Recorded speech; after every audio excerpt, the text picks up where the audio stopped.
Welcome guys to a long period of me not posting. I'll try that again.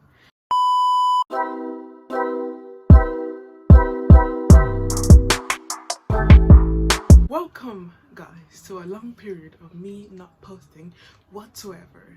Now I'm back, but I don't know how long I'll be back for. But I'll try to stay consistent this time. Today I want to talk about my ex. Yes, my ex. Yeah, his name was Mike. Yeah.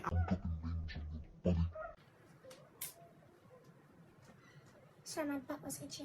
Yeah, today I'm talking about Mike. He was my ex. We used to like date and all that stuff, and all the other good stuff. But it was so sad because he ended up cheating on me with my best friend. But there was a plot twist. There's even more. There was a plot twist. For the past 19 years, I've never actually had a boyfriend, so Mike doesn't exist. But you know who does exist? You guys' ex does exist, not mine. So today I'm talking about red flags. I feel like this is the intro for another video, so like I'll do this intro again for another video because that whole sentence was planned for another video.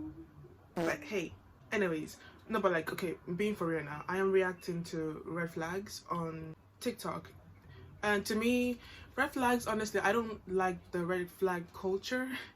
But I understand it. I understand why women need it, because there's a lot of women who's like married a man who had so much red flag and now they regret it because, like, let's say the older generations, like especially back in my country, no one tells them that, oh, he's a red flag, oh, you don't marry him because he does this.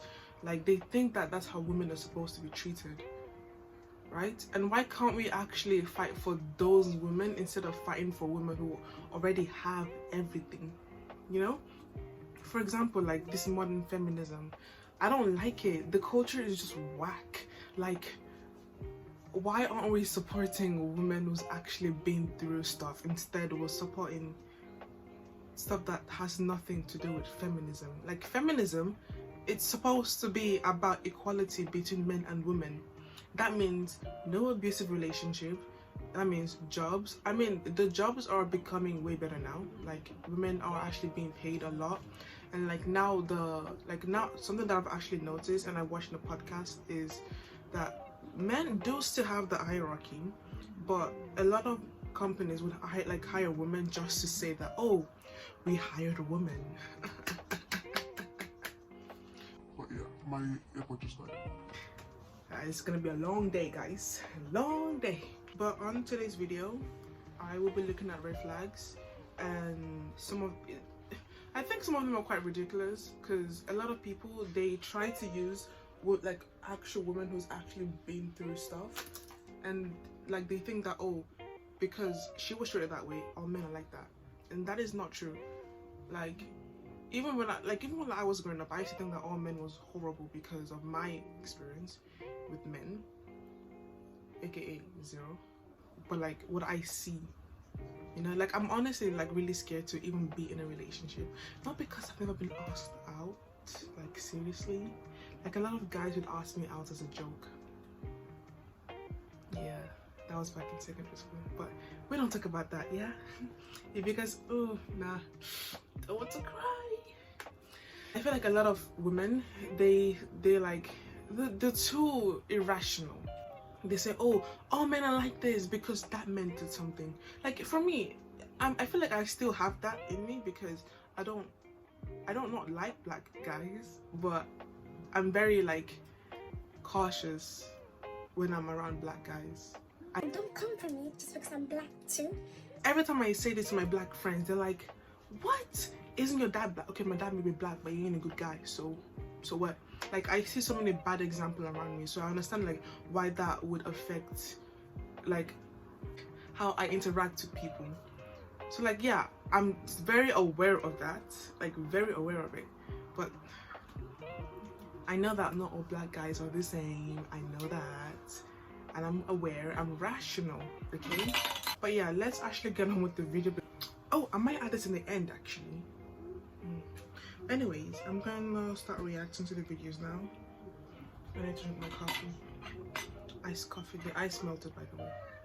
What are some weirdly specific things that you consider to be red flags in men? I made a comprehensive list. You're welcome in advance. If he loves the movie Wolf of Wall Street or says it's the greatest movie of all time, he's an adulterer, on drugs, and has terrible taste.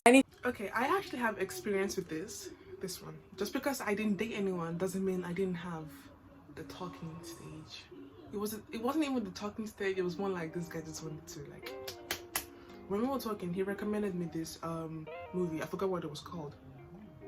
Oh my gosh. I was like, I want to make him like, I want to watch it, and I'm gonna talk about the movie with him. The movie was whack.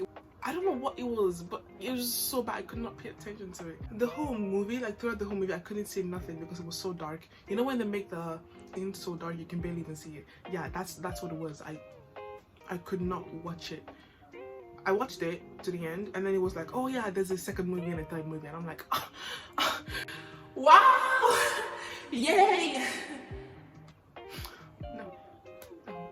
Nothing having to do with Joe Rogan at all. He loves him, wants to be him, loves the podcast, run, calls women females. I don't actually know who Joe Rogan is, so I'm just gonna ignore that part. But if it calls women females, okay, I have a little bit of problem with this because why don't you just call me a woman? Like, I don't quite get it. Like, I've never actually been called a female, but I think I can understand the anger with this topic. Like, just call us a woman. Like, why do you need to call us a female? It's kind of like dweebs. Like, dweebs will say that, oh, it's female. And not women. Like, a female is almost like objectifying something and actually seeing the value. Like, a woman, the word has more value than a female. A female is just something you describe. You know, it's like you're describing it like an object you own, basically. I mean, that's how I'm taking it. That's my interpretation of this female thing. But yeah, I do think it's kind of weird. Is it bad? I don't know. I can't say it because I've been single my whole life. Self-explanatory. Obsessed with Tom Brady in a weird way, not like a big Pats fan or a Bucks fan, like he just is jerking it to him all the time. Anger issues, run. Starts any debate about women's equality. It depends on what type of equality he's talking about. If it's like against women's equality, then that is a problem. If it's for it, then that is good. But if it's from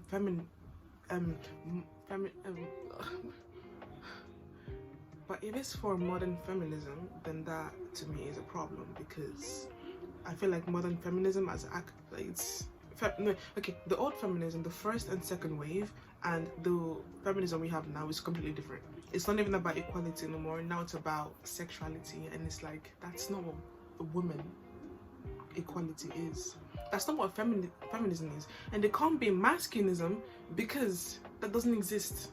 It doesn't exist for a reason because feminism is for both the men and the female, and it's for them to be equal. That's it. And if he has a problem with that, then honestly, I don't know what to say. At all, jail. Gets physically angry when his sports team loses. It like ruins his whole day. If it ruins your whole day, that isn't the problem. Okay, these are some valid red flags. I'll be so honest. I thought I was gonna see something ridiculous because when I see some videos, it's like the most ridiculous things. But these are some valid red flags. Because I know some guys, like my brother, would be so mad at a game that they lose. But this was like ages ago, which is completely fine now. But like, yeah, I don't understand the frustration. Like, it's just a sport. Like, you're not the one even playing it. Like, I understand if it's the player who actually lost the game, but now it's you who's watching them lose the game. And it's like, bro, just get a job. These are my red flags and guys in general, and I'm not taking any opinions on this. This is my opinion, so like, zip it. On number one is when I say GN or GM. It's already sure as is. Like, why abbreviate it? Number two. At this part, I didn't know what GN and GM was, obviously. But I don't understand the frustration because even with the guy that I like, he never actually says that. Yeah, completely one-sided. But yeah, I understand this because it's frustrating because it's like you're calling that person every single day. and you put in so much effort just to call them and they don't call you back, and maybe they call you occasionally if they need something. So he asks, what you doing? In that, like, he literally just sent me that a bajillion times a day. No one can actually ask you what you're doing that many times. It's a bit over exaggerated. If a guy's asking what you're doing, it means he cares. Like in some countries, South Korea for example, it is a culture to ask what you're doing in a relationship. They're gonna ask you, have you eaten 3 times a day? And I kind of get what you mean by a bajillion times a day. Like not just 3 times a day, but like more than that. Maybe like 15 times a day. I think that's the max. Number 3, he's a pick-me. Self-explanatory. He's like, I'm ugly. I've never actually seen a guy pick me before. You'll be surprised. A lot of guy pick me don't actually exist. They only exist in TikTok. Example, exhibit number 1, exhibit number 2, 3, and there's probably a lot more. But they all exist on TikTok. So unless you're dating a TikToker that is so handsome but still need validation from other people, then yeah, sure. Number 3, he uses the emoji excessively. Like in every freaking sentence he has to use that emoji. Like, choose a different emoji. Number 5. I like emojis, okay? I think maybe I'm the red flag for this, but I use emojis so much you don't understand. It's like when I'm texting someone, I have to add emojis because I'm an animated kind of person. I always like exaggerate the way I talk, and like, because like I have so many different moods. Like sometimes I'm quiet, sometimes I'm like bubbly, sometimes I'm like serious, like annoyed. Like it just shifts multiple times, so I have to add emojis to show it. Like, how can you not? I like emojis, man. I can't. I don't like that. Number 5, he's not a family man. And I'm Okay, yeah, I agree with that. But that's, I mean, it's her personal preference. I also want a family man because I want 10 kids. self-explanatory. Next. Number 6, he calls other girls crazy or psycho. Are they crazy or psycho? Like really? Or are you crazy and psycho? Granted, there are some Okay, I have a story. I don't like it when guys do that either because majority of the time when a guy says that, he's actually cheating on you with that girl. Yeah, I've seen it, and some girls are in denial as well. I've seen it. Number 9 is rude to workers. For example, you're at a restaurant with them. It's gonna be so embarrassing if like he's so rude to waitresses. Oh my god, if he snaps at waitress. Get a life, first of all. If you're rude to workers, get a life because you're not it. Okay, you are not it. Okay, because oh my gosh, I have aunties who are rude to workers. It's so embarrassing to be next to them. Now imagine a guy was doing this. No freaking way. No way. It's honestly like I can't deal with that. It's so embarrassing, man. But yeah, guys, I hope you subscribe. This was meant to be like a funny video. Like I was meant to disagree with a lot of these like points, but I kind of agreed with some of them. I have a question for you guys, and the question is, what are some of your worst red flags and some of your most ridiculous red flag and some of your most like good red flags, like valid red flags? I'll save that one question for the next video. If you want to know what the question is, just watch the next video. I'll see you guys soon. Love you.